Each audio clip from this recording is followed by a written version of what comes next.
When we say charge on, we commit to do extraordinary things. It's a catalyst for action. To put in the work. To keep trying. It's a challenge. To be smarter and stronger. Charge on. It drives us to be more. To get after it every day. It's time to rise above. To let them know we're coming. Charge on. Charge on.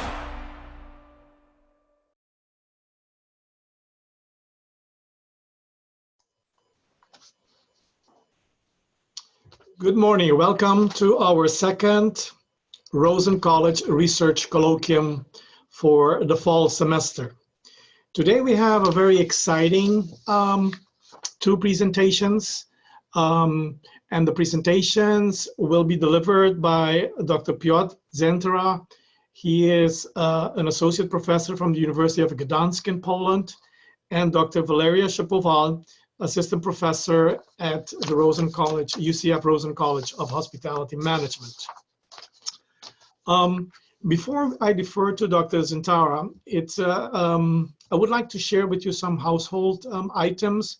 If you have any questions, you can either post them directly immediately after the presentation, or you can write your questions in the chat box, and we will share the question with the presenter. Again, thank you for joining us this morning. And I would like to immediately defer to Dr. Zientara. Dr. Zientara holds a doctorate in economics. He is an associate professor of economics at the University of Gdansk in Poland. He has a master's degree in human resource development, and his research interests include corporate social responsibility, environmental management, and green human resource management in hospitality, as well as economics of tourism. He has multiple publications, and he has published in, among others, in the Journal of Business Ethics, Sustainability, Journal of Sustainable Tourism and Energies, and so on. His title of this morning is CSR Practice in the Hotel Industry, a case study of Hilton LightStay. Dr. Zientara, welcome, and I defer to you. Thanks, Robertico. Today, I would like to present a presentation on hospitality, on CSR in hospitality, CSR practice, and I hope you can see the presentation. And yes, so my topic is CSR in the hotel industry, and I would like to focus on LightStay, which is Hilton's proprietary system. And as you can see on the first slide, I decided to put a kind of quotation from John Maynard Keynes. So let me start with this. Economics is essentially a moral science and not a natural science. That is to say, it employs introspection and judgments of value. First of all, I'd like to stress that this presentation is based on two research articles I co-authored, and one of them was published in Energies in 2020. And the second is going to be submitted to Journal of Sustainable Tourism already in this year. And those two articles are in fact deep case studies concerning Hilton's LightStay. And the first covers the period from 2009, from the very inception of this system, till 2017, while the second one covers the years 2018 and 2020.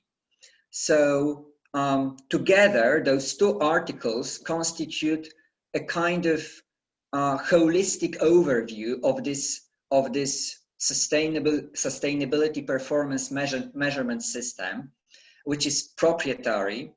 And the first thing to realize is that this kind of research is very rare.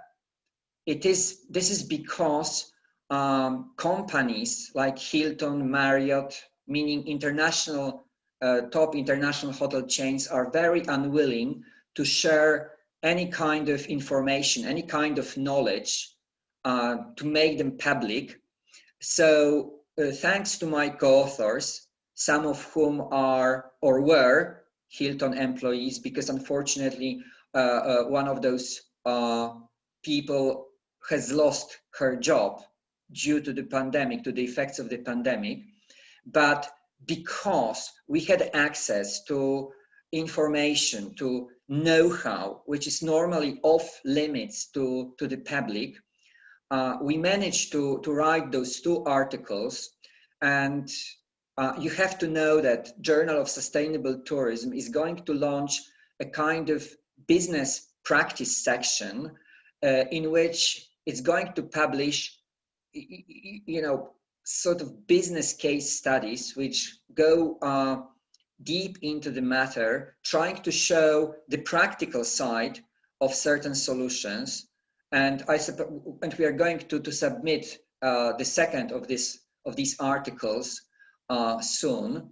And another thing to realize is that this strand of research is still underdeveloped and very limited. Why? As I've just told you, this is because it's very difficult to access any kind of information apart from CSR reports, which are published, of course. And that's why I believe it may be of interest both to practitioners and academics, and it will provide you with a number of interesting insights into how such a system works in practice. As you can see on the slide, the plan of the presentation is as follows. First of all, I'm going to briefly discuss CSR. What is CSR? What are controversies surrounding this concept? What are the areas of overlap between CSR, corporate sustainability, and corporate responsibility? Then I will move on to discuss certain practical aspects of CSR in the hotel industry, namely the nature of challenges. This is related to, first of all, measurement and reporting of CSR performance. And finally, and this will be the core of this presentation, I'd like to focus on LightStay, which is Hilton's corporate responsibility management system. And I would like to provide you with insights into how this system works in practice. What are its main characteristics, and why is it so important for especially international hotel chains to have such systems in place? So, as you can see on this slide, you've got definitions of CSR. As you can imagine, there are many definitions of this concept. For example, the European Commission provides this definition, which sees CSR as a concept whereby companies integrate social and environmental concerns in their business operations and their interaction with the stakeholders on a voluntary basis. You've got also another definition which actually stresses this aspect of stakeholders. As you know, CSR is rooted in stakeholder theory. A stakeholder theory is now gaining traction among both practitioners and academics. stakeholder theory says that the purpose of the company is to balance interests of different stakeholders, try to serve those interests more or less on an equal basis. So in contrast to shareholder theory, which emphasizes the interests of shareholders, stakeholder theory shifts this kind of burden, this main aspect from shareholders to stakeholders. Stakeholders are all those who are in any way related to the operation of the company, starting from employees, suppliers, customers, local communities, and the environment. Now, it's very important to realize that, especially in reports, companies in their nomenclature use different terms. They use corporate social responsibility, which is the most often used term, corporate sustainability, of which you've got also this definition by Strand, which is the integration of economic, environmental, and social considerations on the part of corporations, and corporate responsibility, which is the case of Hilton. Actually, Hilton uses this term. And even if there are, those definitions differ in terms of nuances, in practice, companies use those terms interchangeably. So we can encounter CSR reports, corporate sustainability, or sustainability reports, or corporate responsibility reports. So even if, yes, in the literature of the subject, there are those nuanced definitions of those concepts, in fact, in practice, they are used interchangeably. And as I told you, this concept has been the subject of some controversy and some criticism, but of late, we have to remember that in August 2019, there was a gathering, there was a meeting of the US Business Roundtable, which gathers all big American corporations, and including JP Morgan and other big banks. And after this meeting, there was a statement released which said that there has been a shift from the perception of the role of a company in regard to society. And it's time to move somehow from those ideas of Friedman, who used to say that the business of business is business, meaning that as long as a company doesn't break the law and pays decent wages, everything is absolutely okay. And now there has been this shift, yes, in the perception of the role of a company in society, and the American Business Roundtable actually acknowledged this, including CEOs of big investment banks, which should be noted, yes, which is worth noting. Again,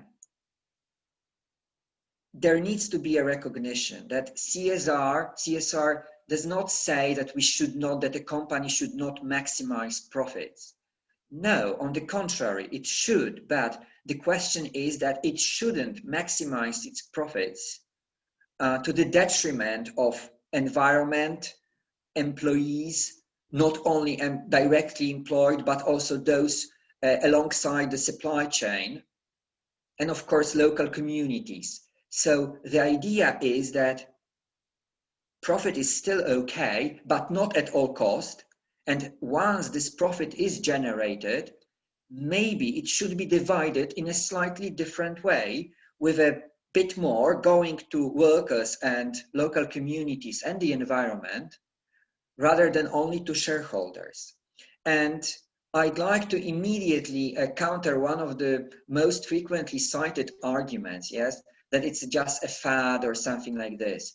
The problem is that there are more and more investors, there are more and more shareholders especially in Scandinavia, who totally, deliberately decide to forego profit if it's not generated in line with their principles. So, for example, they divest from companies which have anything to do with coal mining or producing electricity from coal or other dirty fuels. So this is one of the strongest arguments, because it also shows that there are more and more investors, shareholders, who simply don't want their profits to be generated at all cost.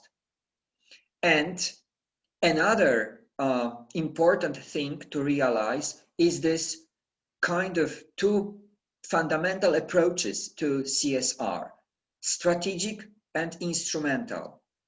And you've got on the slide the definition by Werther and Chandler of the strategic CSR, which involves the incorporation of a holistic CSR within a firm's strategic planning and core operations, so that the firm is managed and in the interest of stakeholders. So again, we have this reference to stakeholder theory, to achieve maximum economic and social value over the medium to long term.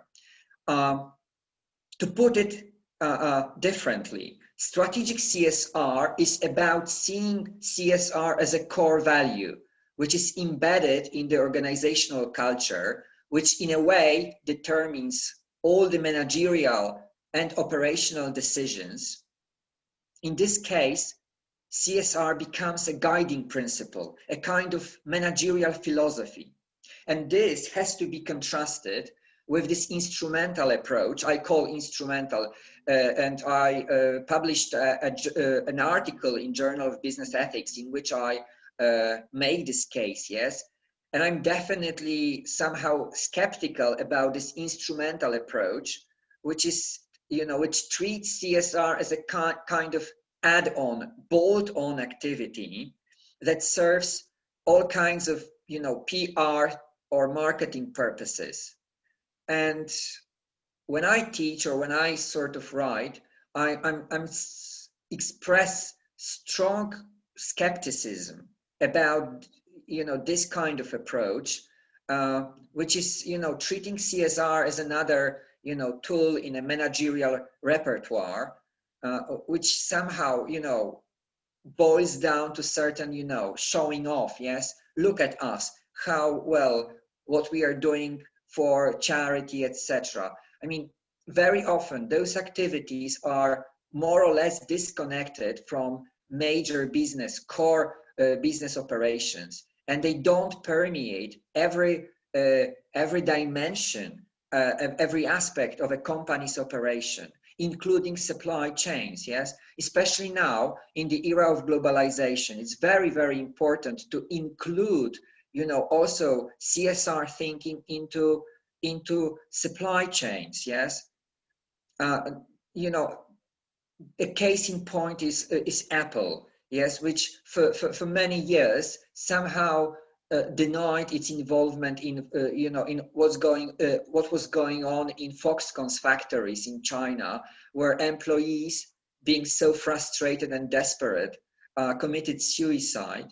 And the initial position of Apple was, these are not our factories. Yes, these are factories of Foxconn. So, well, we do not take any responsibility for what's going on there. Yes, which is, from a certain point of view, I mean, definitely irresponsible. Yes, socially irresponsible. A truly socially responsible company which treats CSR strategically also takes responsibility for what's going on alongside its whole supply chain. Of course, coming back to international hotel chains, these are companies which are different from garment companies or IT companies. Yes, such hotel chains as Hilton, Marriott, or Intercontinental are very complex in nature. They have establishments that differ in size, category, or brand, and are located in different countries with differing climate conditions, environmental regulations, and cultural norms. This means that measuring, and of course, by implication, reporting their holistically understood impact on the environment and on society is by definition a challenge. Besides, they operate not only their own hotels, they also they have franchised establishments, which all adds to this complexity. And as you can see on the slide, yes, we have different kinds of issues, yes, which are of particular concern.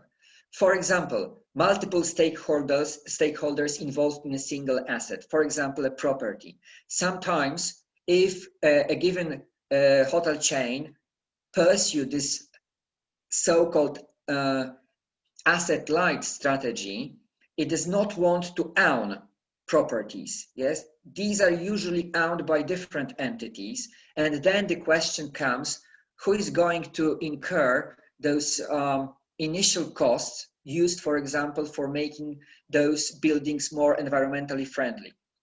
Another issue is high labor turnover. At least before the pandemic, this was one of the biggest challenges in the hotel and hospitality industry, yes, that many employees leave quite, rapidly, and very often they take with them a kind of know-how, this tacit knowledge, which is, only associated with a given company, which creates, natural problems, with staffing, with finding the right staff, with giving them training. So this was also a problem. Again, number 3, yes, the idiosyncrasy of individual properties. We have to remember, as I've just said, that those hotel chains operate facilities which are, which differ in size, in location. This means that every individual hotel may differ from other hotels in this company's, in this multinational's portfolio, which makes it quite difficult to use benchmarking to compare performances.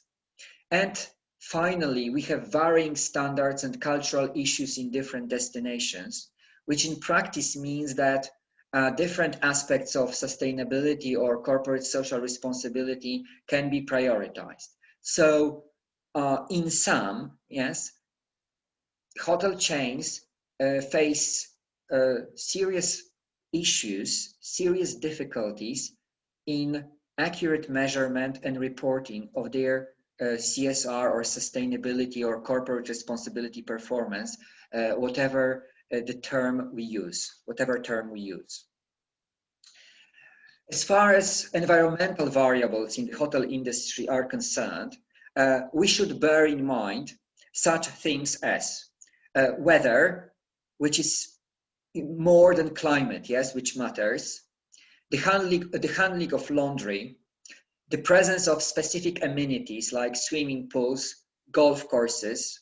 Well, you have to know that as far as water consumption is concerned, every hotel which has a golf course will use disproportionately more water for, which is used for the purpose of watering and making it look green, etc., etc. Yes, so those amenities do matter. Of course, we've got restaurants, conference halls. Then the size and layout of public areas, the very design of the building, what materials were used for building, even the direction, the direction in which it faces sunshine, and north or east or west. All this matters because it translates into different electricity use. And then the range and character of operating practices, occupancy rates, and space utilization. In fact, typical key performance indicators in hotels include energy, carbon, water, and waste consumption, normalized by floor area, either square meters or square feet, or per occupied room. So these indicators give an idea of how much water is consumed, how much energy, meaning electricity, and how much carbon is emitted. That's why it's so important to have this aspect per either occupied room or per floor area. Dr. Zientara, we have only five more minutes left. Okay, so we've got here industry-specific initiatives, which are the Hotel Carbon Measurement Initiative, the Hotel Water Measurement Initiative, and the Hotel Footprint Tool. They all allow hotels to calculate their benchmark using those metrics, either per room, per occupied room, or per area unit. Very important thing is preserving and keeping methodological rigor. This means in practice, accuracy of measurement, appropriate performance metrics, of which I've just told you, compliance with data collection procedures, and preservation of traceable data that should be verifiable. And now, LightStay is an sustainability performance measurement system. This is a system, you've got a definition by CRC, a system of indicators that provides a corporation of information needed to help in the short and long-term management, controlling, planning, and performance of the economic, environmental, and social activities undertaken by corporation.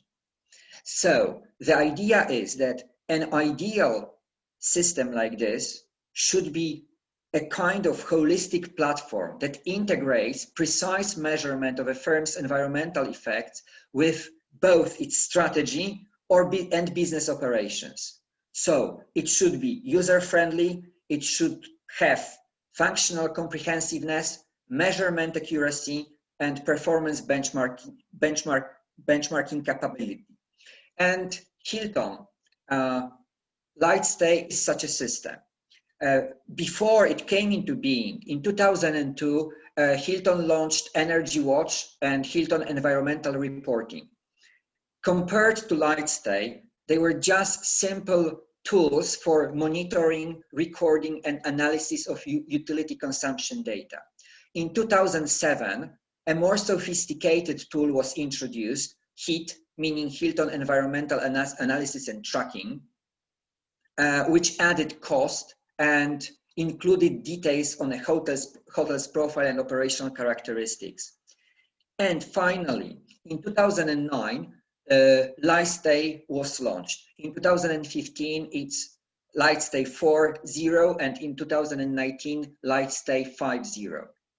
So the thing to realize is that LightStay is a kind of holistic platform for performance management, which is integrated with Hilton's corporate responsibility strategy, which is called Travel with Purpose. In this sense, it fulfills this basic condition, yes, that it's not separated, it's not disconnected, it is integrated with both Hilton's strategy and its operation. So by 2013, Hilton has committed itself to cutting its environmental footprint in half and doubling its social impact through 23 sub-targets that align with the United Nations Sustainable Development Goals. It is based on internationally approved methodology, relies on globally accepted standard and metrics, and it's very important, undergoes rigorous annual third-party verification. So, what kind of information LightStay gives us? First of all, characteristic of a hotel building. So, year of building, size, headcount, energy sources, whether this energy is renewable from renewable sources or not, eco certificates, operational aspects like laundry weight, and all these have to be manually put, yes, into the system. Occupancy, room nights, this is somehow fed from automatic input from the in-house system. Whether this is fed from weather stations, utility consumption, electricity, water, oil, and gas, waste and disposal cost, the question of recycling and food waste, donations, what type of donations, who was beneficiary, value, volunteering, what kind of projects, what kind of activities Hilton employees took part in, who was the beneficiary, projects and goals. So it has certain very important functions and capabilities. It offers feedback in a visual, language agnostic, meaning everybody can understand without knowing a given language, easy to understand format through visualization of key performance indicators and reports. So for example, we can have, we've got those two main performance charts, parts, environmental and social, and always all those data are given against Hilton's 2030 goals. And they are illustrated by such creative key performance indicators as, for example, the number of houses powered by the energy which have been saved, yes? And they are always given on two dashboards, either environmental or social. And it's important to know that at the very beginning, those systems which preceded LightStay were mainly focused on the environmental issues, on utility consumption and costs, but later, as it evolved, as it developed, this social aspect was added, which is now strongly present in LightStay 5.0. Another important thing here, we've got homepage of LightStay, how it's sort of what it looks like from the perspective of a user. Then we've got this example of energy use, carbon, water, and waste, and everything is presented in such a way, in such a manner. So the idea is to make it as clear as possible, as easy to understand as possible. It has to be remembered that this system is used not only by engineers, but also ordinary employees. And it has to be... One more minute, please. Okay. So the most important classes of LightStay are that it's flexible. This means that all properties work within the same focus, but targets are individually set without this effect of being imposed. It offers also training, e-learning, awareness-raising campaigns. And now it is, of course, cloud-based. It is compatible with various devices like mobile phones, so it can be reached also from mobile phones, and it's undergirded by a flexible software framework. So finally, what are the lessons learned from Hilton experience?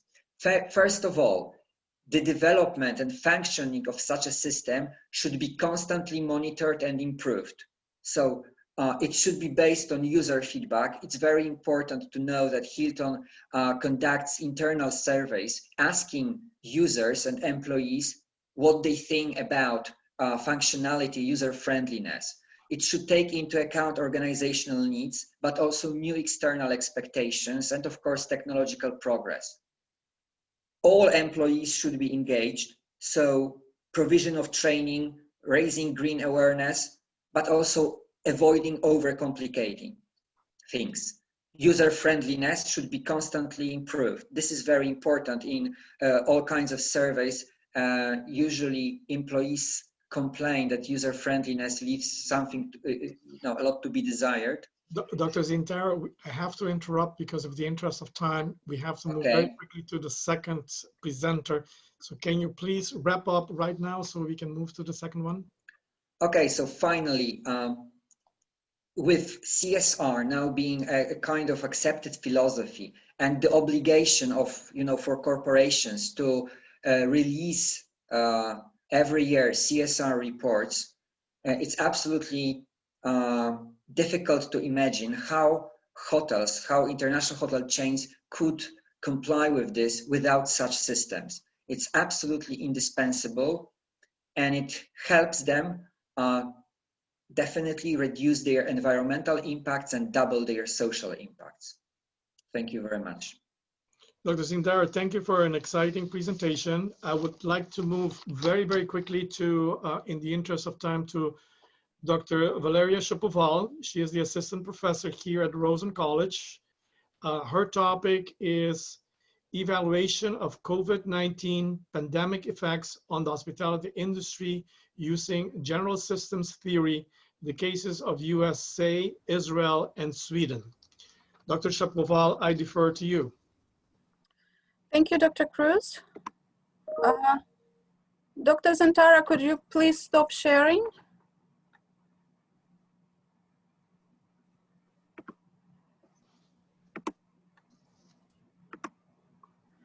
Okay. Okay, is it okay? Yes. Is my presentation visible? Yes. Okay. Good morning, everybody. My name is Dr. Shapoval, and I will be talking about evaluation of COVID-19 pandemics and its effect on hospitality industry in 3 different countries. First and foremost, I would like to acknowledge everybody who participated in our surveys and not surveys, in our discussions and our interviews.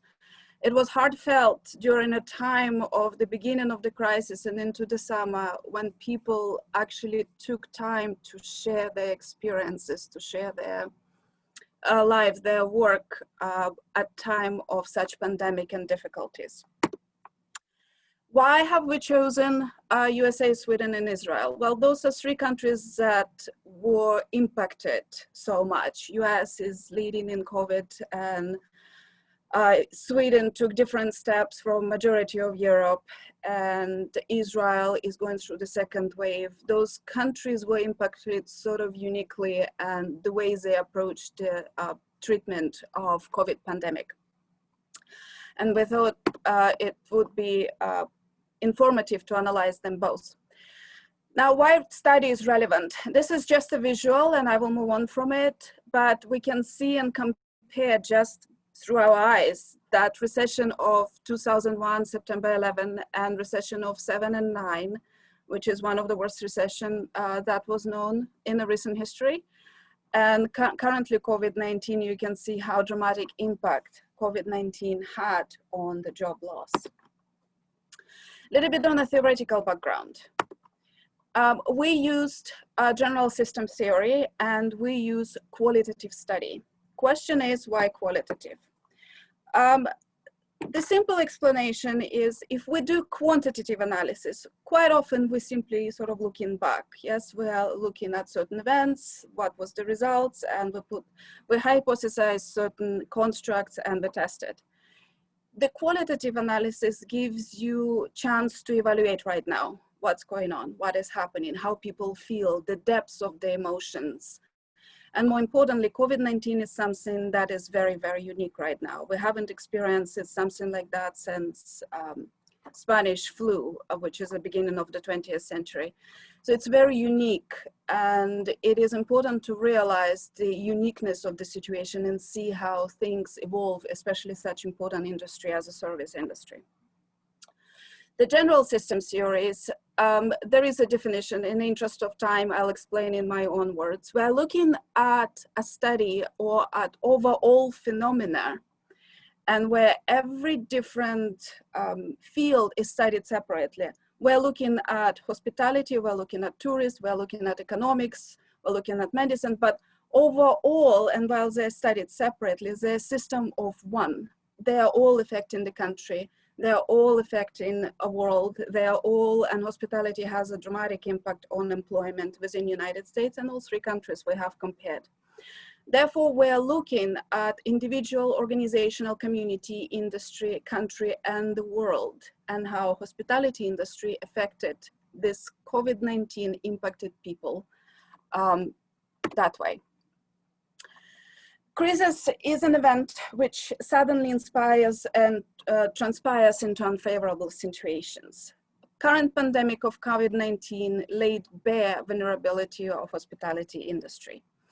Personal and physical security are essential in destination choices for the tourists and for the travelers. And countries heavily impacted by COVID-19 pandemic and the world went as far as closing the countries, for exception a few travels or restrictions. In some countries, skies are closed, and this creates a bubble of unused resources that are perishable. For example, why it's so dramatic? Israel, 82% of all employment is in service sector. In Sweden, 65% of GDP is a service sector. In the United States, 77% of GDP is a service sector. It's the largest job created within the United States. Every one of them is more than half. In Israel, it's more than 3/4. Over-reliance on the revenue from hospitality industry was devastating. Government lost revenue, as we saw in the graph, employment is dramatically increasing. In the way country and industry and company managed to play a big role in the impact and the recovery and capabilities and how country will recover from such distress situation is based on how quickly and preventable the crisis is and its spread. Little more numbers. US hotels have lost excess of 46 billion, 4.8 million hospitality and leisure jobs. Israel, the lodging industry lost 100 million per month. In Sweden, an average lodging occupancy rate dropped 34%. In 2020, financial loss is 1.6 billion Swedish kronas, 182 US dollars. Finally, this is the last one. We find that hotel properties manage or approach a potential issue or a crisis only when the situation is escalated. It's sort of a learning curve. And informing the public and managing crisis situation or preventable measures are often overlooked theoretically. Our interview says somewhat differently. So how it ties up to a general systems theory. Hospitality is part of the whole, the economy in the United States, Sweden, and it's a very large percent. Remember, United States is 77%. This creating a domino effect. If hospitality industry hit, it's a big chunk of service industry. Services are hit. 77% of economy is in distress, creating impact on economy, creating impact on social services, and so on. So what's the theoretical background and our objectives overall? We would like to examine opinion and viewpoints of hospitality leaders regarding of COVID-19 and how it's affected them on a personal level, company, organization, industry, country, and the overall world using general systems theory. We would like to evaluate what actions were taken to evaluate COVID-19 organization and its employees. And finally, what could be done to prevent and mitigate similar effects in the future in the hospitality industry. Methodology. I will go very briefly. We chose a criterion theology. It seeks that meet criterion useful of quality assurance. Our criterion was business leaders. It's owner, CEO, directors, GMs, and so on. They're top of their hierarchies. Quality sample. For qualitative, not quantitative studies, samples vary, but majority of citations says between 3 to 10, 4 to 5, under 10. Craswell 2018 said until we reach level of saturation. Philosophical assumption was oncological. It relieves nature of reality and its characteristics. So what's the nature of the reality? A reality is multiple as seen through many views, and the researcher reports different perspectives as the theme developed in the finding. That's exactly what we will do. Everything is confidential. I will not disclose anything except the country. Main questions, interview guide. We had multiple guiding questions, but those 6 were main, and they're available if you request. Questions were open-ended, and we asked how did events of COVID-19 affected you on a personal level, your organization, your community, industry, country, and entire world. Sample. Between USA, Israel, and Sweden, we had 15, 16, and 14. Majority of participants were male in leadership industry. Most people had a bachelor's degree, especially in Sweden. And income was between 76 to 150. Israel didn't, because it's voluntarily information, it didn't want to report their income, but they also reported higher level of distress. In the United States, income varied between over 150 and few of them were over 300,000. It was in millions. Majority of our participants were married. Only very few were divorced. The interesting piece was Europe varies more on a partnership rather than marriage. And in Israel, majority of the people were married. Titles of position, we had CEOs, GMs, or managers, or top managers of the organization, and finally director or the president.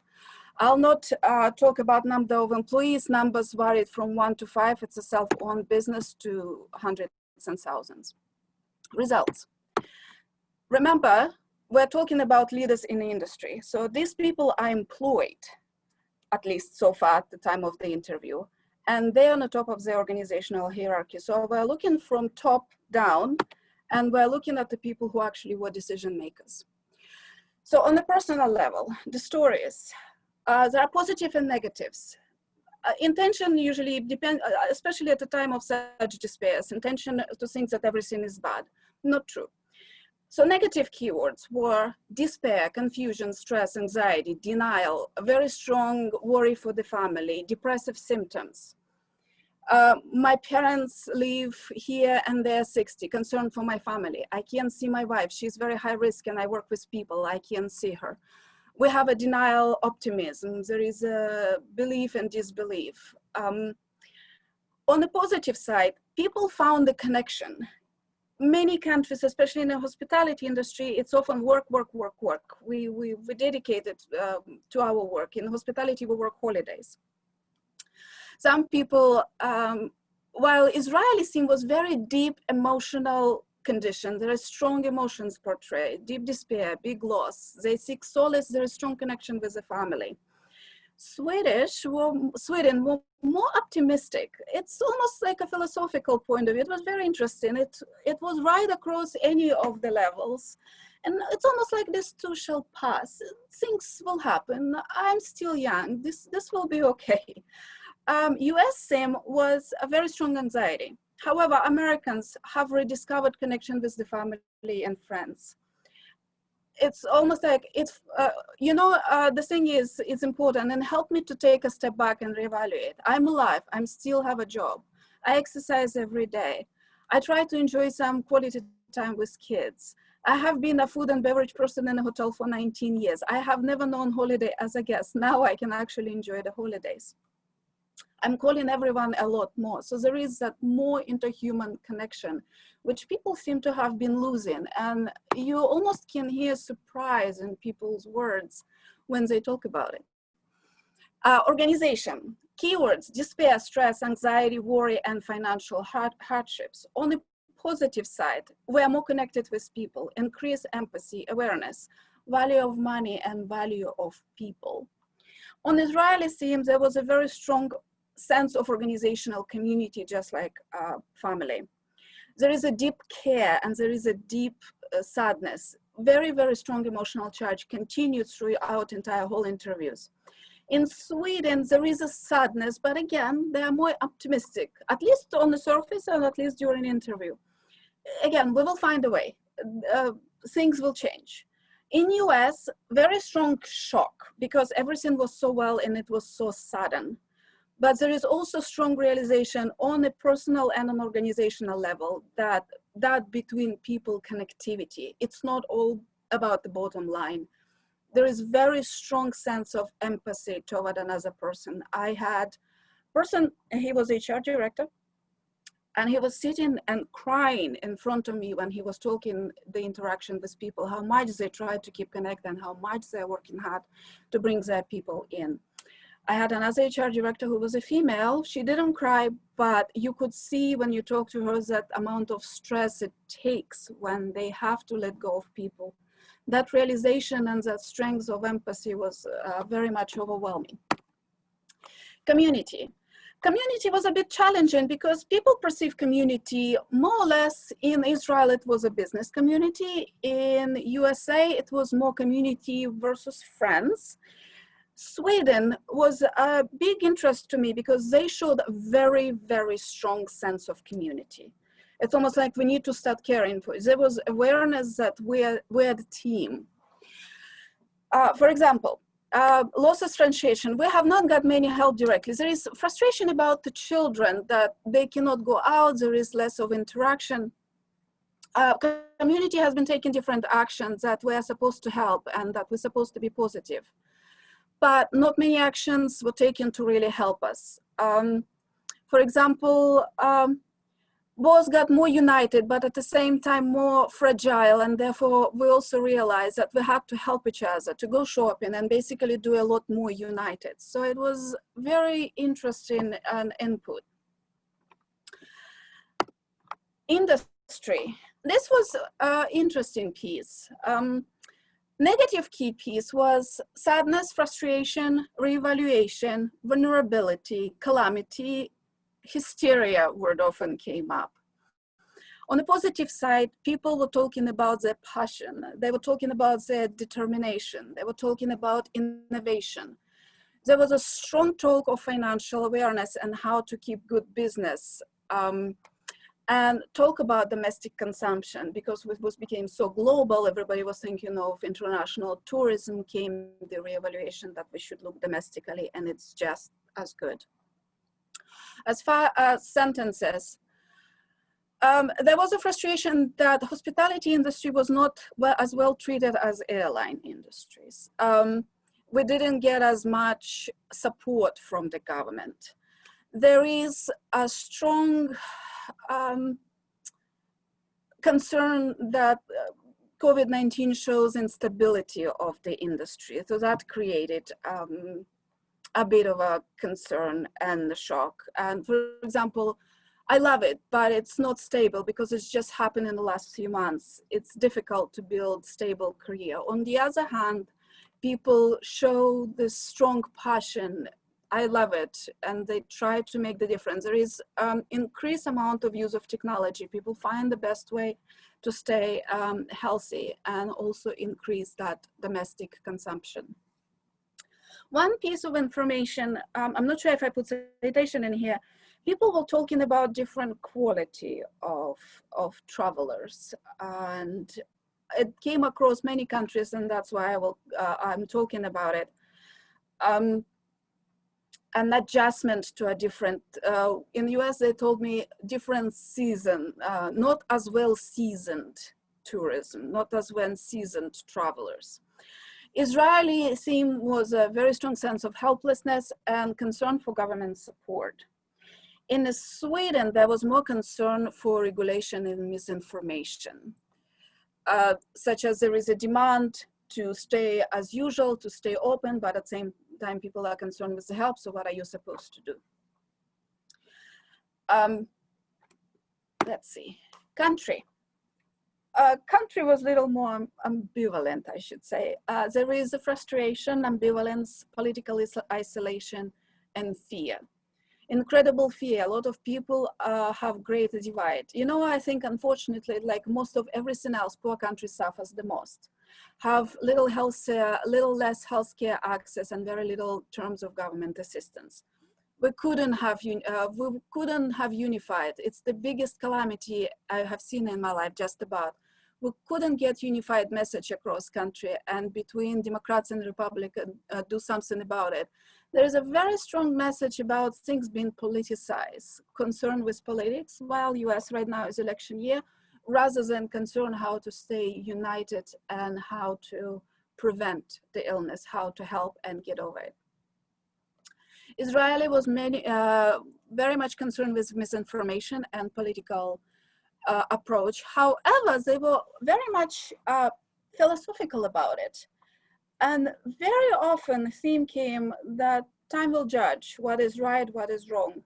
And that was a frequently type of the conversation.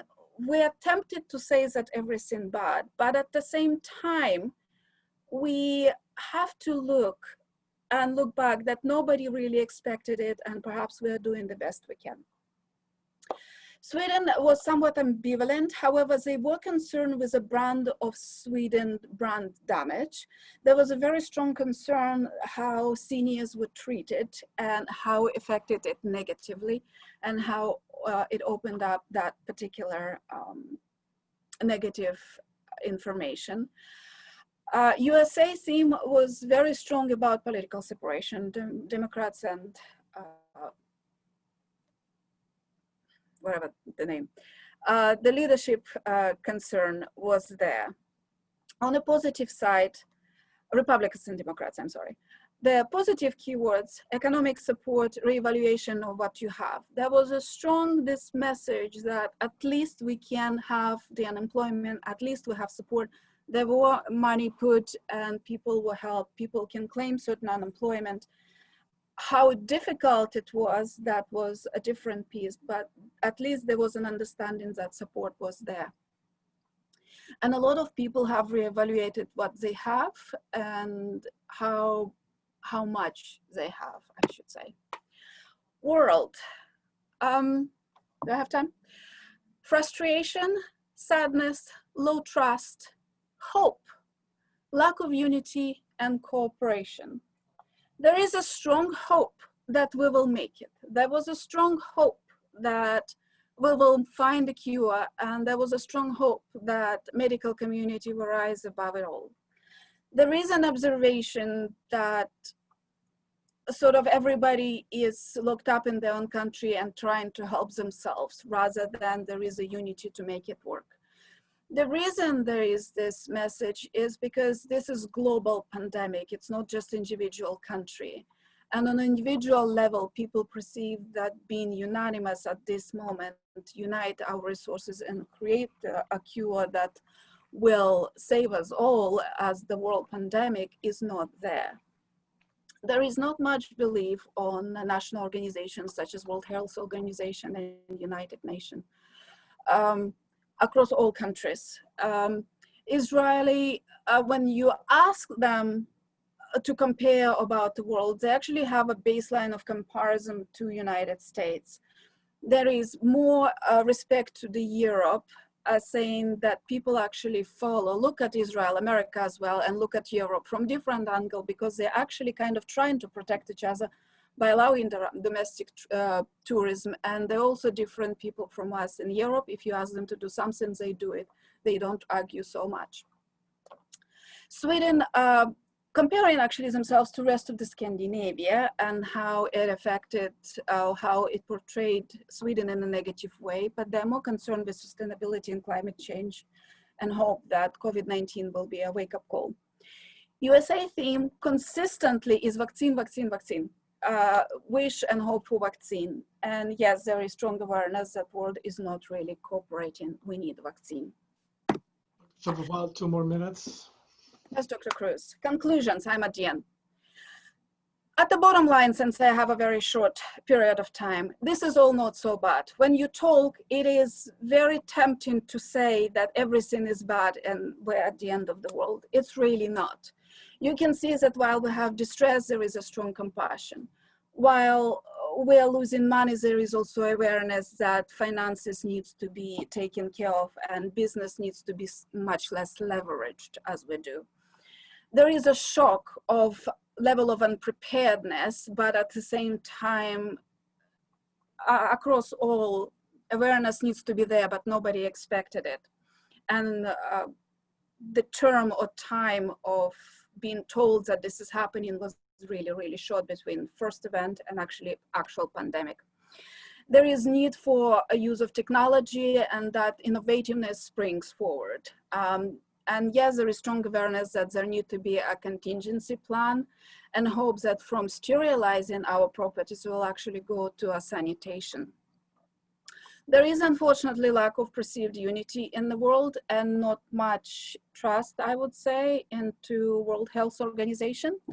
There is ambivalent perception of the government and how the information is treated. Division is the key. Limitations. Findings cannot be generalized unlike quantitative analysis throughout the entire population. However, this does provide the good keywords. And it provides very valuable and in-depth insight of actual pandemic, which is a good start point for future qualitative analysis. And that's it. Thank you very much, and I'm open to questions. Thank you, Dr. Shapoval. Unfortunately, in the interest of time, we cannot have questions this time. I would like to thank Dr. Zientara and Dr. Shapoval for their exciting and excellent presentations, and also our participants in this webinar today. And we would like to invite you on October the 28th at 9:30 in the morning. Well, we will have Dr. Jafar Jafari, and his presentation is Rome Was Not Built in a Day, 50 Years of Tourism Scholarship. And this webinar is to honor Dr. Abraham Pizam, who marks a milestone of 50th anniversary of his Ph.D. defense. So thank you very much and have a good day. Goodbye. Thank you. Bye. Thank you very much.